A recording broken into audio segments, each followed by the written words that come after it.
Order in the court. Be seated. It's time for Talk Law Radio with Todd Marquardt. Todd Marquardt, attorney at law in Texas. If you're a millionaire or a thousandaire, Talk Law Radio is now on the air. Call in with your business law question, your elder law question, veteran aid, Medicaid, build a business to get paid. 210-308-8867. Or ask a question online at marquardtlawfirm.com. That's MARQUARDT lawfirm.com. And now it's Talk Law Radio with Todd Marquardt. Welcome to Talk Law Radio. I'm Todd Marquardt. On the radio, on podcasts, on Facebook, and on YouTube. Now it's time for me to help you discover your legal issue blind spots by listening to me talk about the law on the radio. Today we're going to be talking about joint wills, contractual wills, reciprocal wills. Subscribe to our YouTube channel. Just go to YouTube and find the magnifying glass to search for Talk Law Radio. Then look for our Lady Justice logo in the red, white, and blue colors. Then click subscribe. If you want to be notified when new videos become available, click the image of the bell.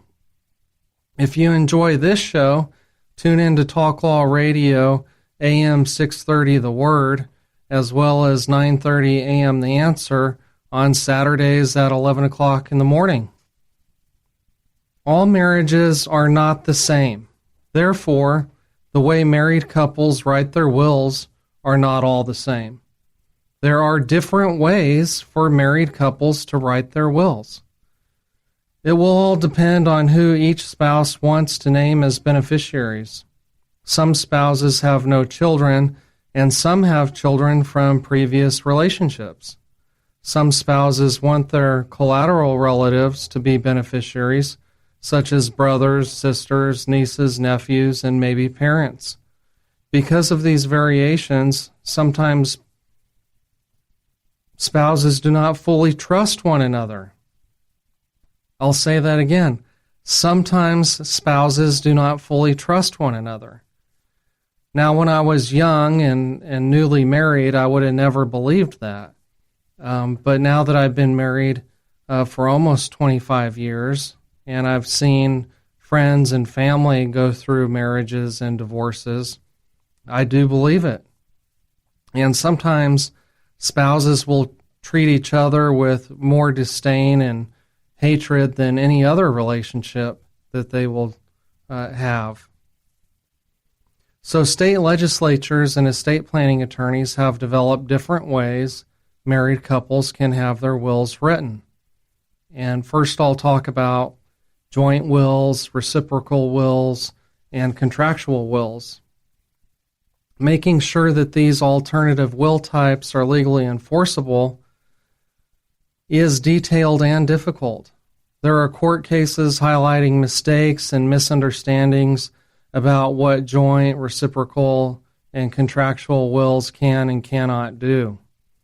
There are problems with whether a will can be made irrevocable, whether a contractual will can require a surviving spouse to convey her property after the death of her husband to an irrevocable trust, whether an intended contractual will actually fulfills the requirements of state law, whether an oral promise to name somebody as beneficiary is enforceable as a contract, whether divorce after a contractual will is signed will cancel the contractual will, and whether a contractual will also restricts the surviving spouse's use of assets after death. These are all unique situations. They illustrate how each couple's family structure, intended future use of assets, and agreement or disagreement over beneficiaries affects the structure of the last will. There are other methods spouses can plan for their spouses and other beneficiaries, such as using living revocable trusts, irrevocable trusts, marital trusts, Q-tip trusts, bypass trusts, lifetime Q-tip trusts, spousal lifetime access trusts, and portability of the deceased spouse unused exclusion amount. The most important part of these decisions is choosing an estate planning attorney who is focused, friendly, and helps you confront these issues with compassion and grace. First, we're going to come up with some definitions. Married couples will often have an estate plan which provides for the distribution of their joint assets in the same manner. This plan is seen in reciprocal wills, two separate wills providing for similar distribution to the spouse or alternatively to the children. This is sometimes known as a I love you will or a sweetheart will. Next, I'll define joint wills. This is where two or more people executing a single will as the will of both. So it's a single document. The ones that I've seen that are joint wills were dated like in 1950. And my theory is that people would sign a joint will because wills were written with a typewriter. And it took a lot of time just to type these things out. So if a married couple used the same document, it would save, half the time of just typing. And so maybe that would reduce the cost. Okay, then there's the contractual will. Reciprocal will and a joint will is not necessarily a contractual will. Contractual will has to meet certain requirements, and we'll get into that a little more later. Joint wills are rarely used today. That's the one that's on a single document, right? Their use is generally limited to a case where the two spouses distrust each other. Now, I don't know why they remained married if they distrust each other, but you probably know somebody that's married and unhappy. And so maybe it's more common than we think.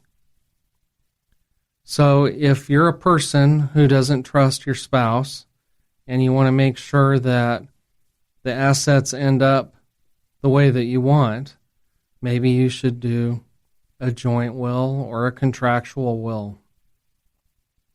A joint will permits each party to leave his or her property to the other upon condition that the survivor's program of disposition is agreed upon in advance.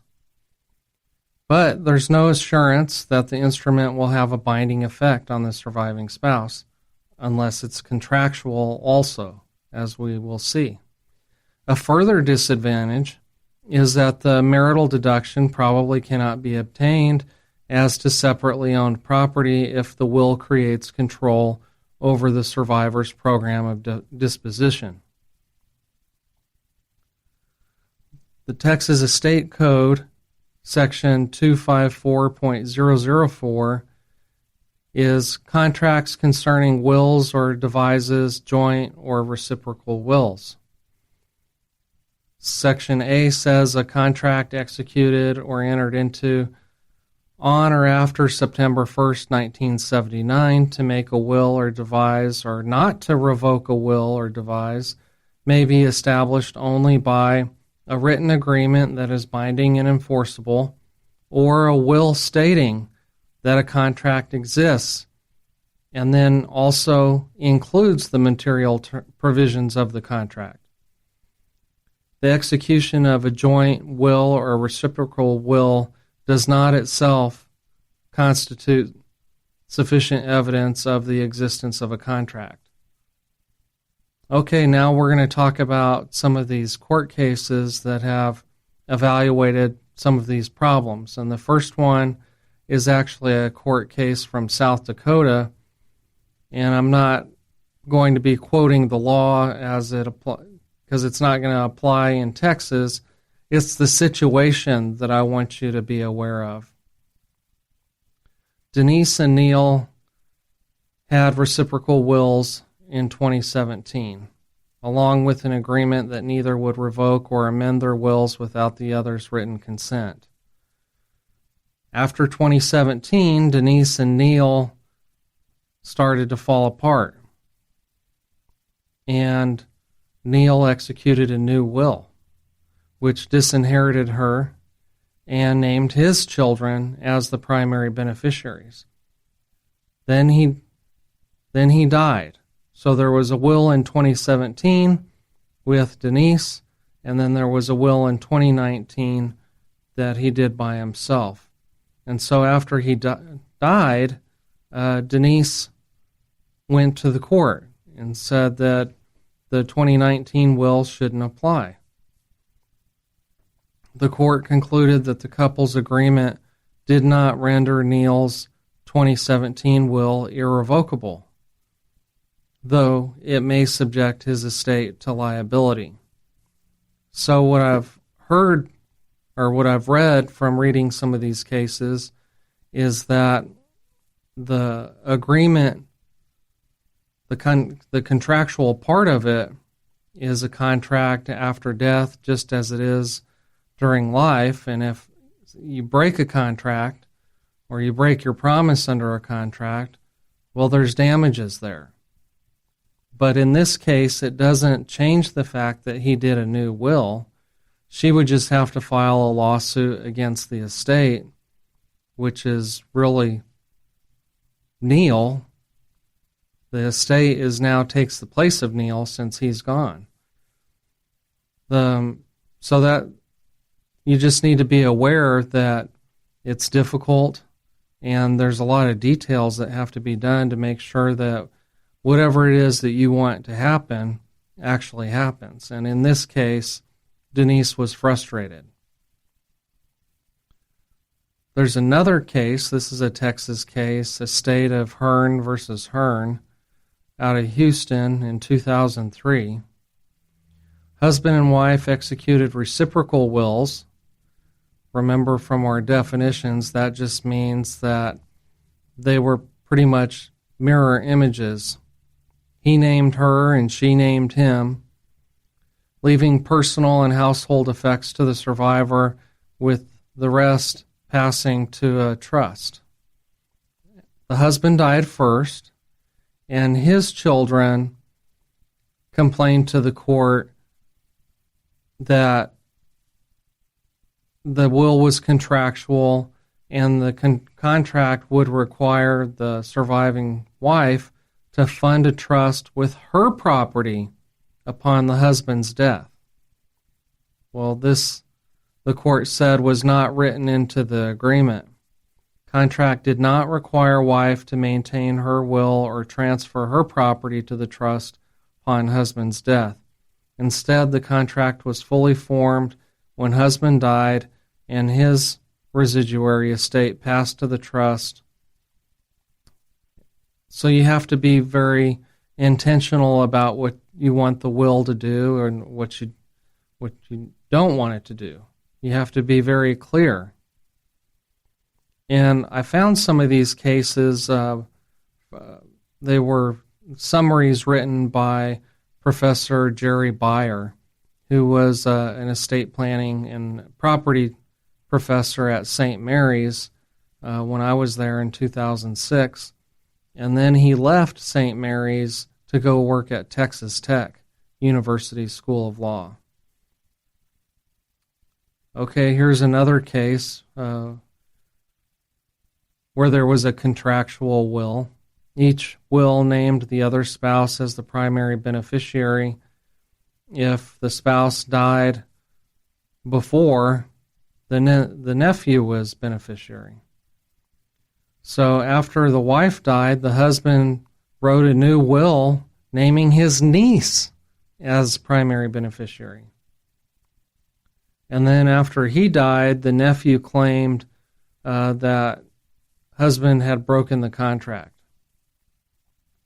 Well, in this case, the court reviewed the law in Texas and held that these reciprocal wills did not meet the requirements of the statute. The court explained that although the will did state that a contract existed, it failed to state the material provisions of that contract. So you have to have both. You have to have a written agreement, and then you also have to have the terms of that agreement in the will. And I don't know if you believe this or not, but some attorneys will make a mistake there. And so again, part of the battle in getting your enforceable wishes completed is finding an attorney that's going to make sure that everything's taken care of, that both parts of this law are dealt with. Okay, let's talk about another case, the state of Gilbert in 2017. In this case, the two weren't married, and the woman claimed that the man promised her that she would be the beneficiary of his will. Well, he died and she wasn't the beneficiary, and so she claimed that he broke the contractual wills statute. And the court said that his oral promise to name her as his sole beneficiary was not enforceable because Section 254.004 of the Texas Estates Code requires that to establish a contract to make a will, there must be a written binding agreement. Written. So now this woman knows what the definition of written really means. It's not oral. Okay, here's a case that came out of Missouri. But again, I just want to show you the fact pattern. In case this applies to you, you want to make sure that you clear these things up. Husband and wife executed a joint contractual will. So in my mind, that would be one document for two people that also contains a contract that divided the estate between their daughters by previous marriages on the death of the second to die. Here's something interesting. After 30 years of marriage, the couple divorced, and the ex-husband died a year later. This is important because divorce might have an effect on the will. In Missouri, if you get divorced, it automatically revokes the ex-spouse from your will. The ex-spouse is treated as having predeceased the deceased. And so I wanted to let you know that that's also the law in Texas.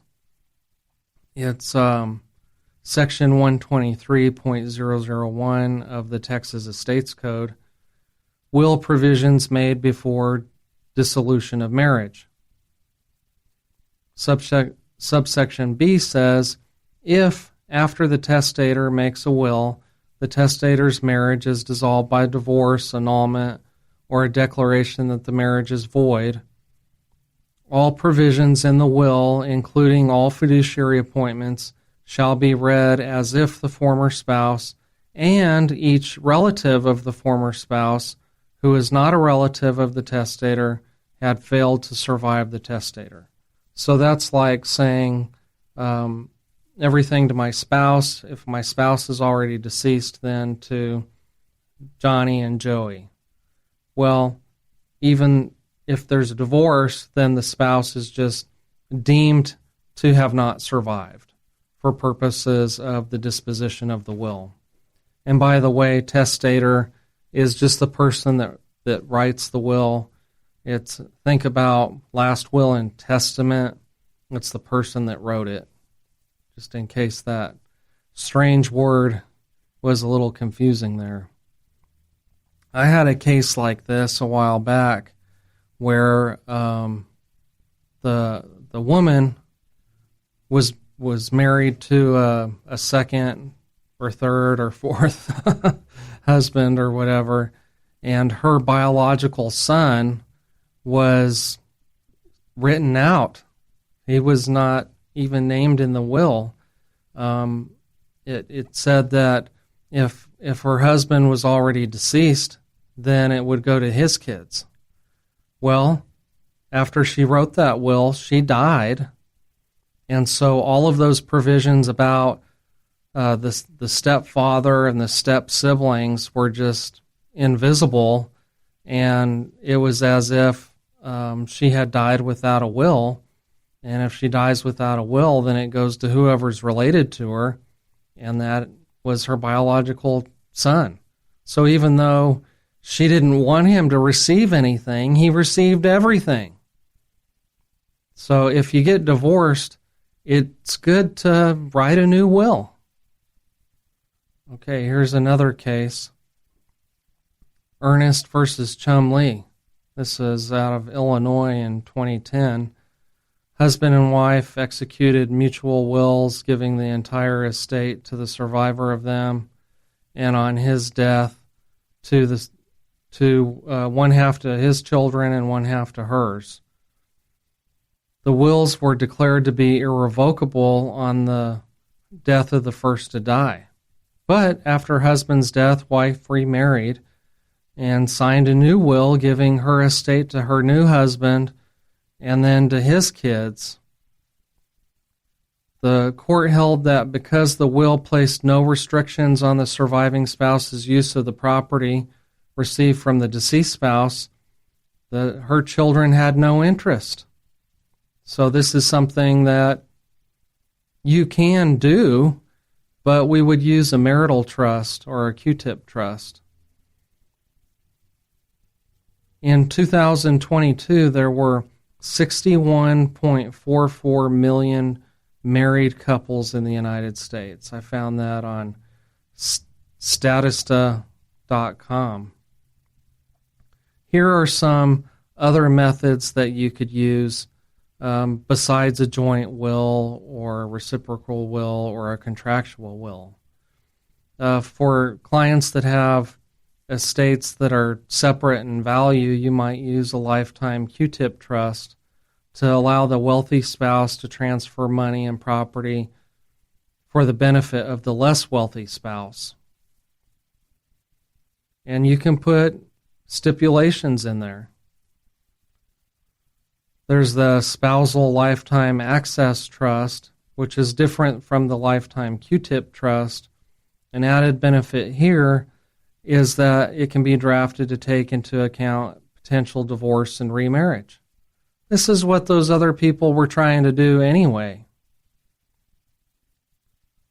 One note about portability, that where you can use the estate tax exemption from the deceased spouse, even if you have no credit shelter trust in place. Usually you only have 9 months to claim that. You have to file a 706 estate tax return. Marriage imposes certain rights and obligations on spouses. If a married couple owns property and later divorces, then the divorce proceeding can handle that. But if you're not married, if you're just cohabiting and you break up but you own property together, it's really hard to divide things because you have to do it under partnership rules and not under divorce rules.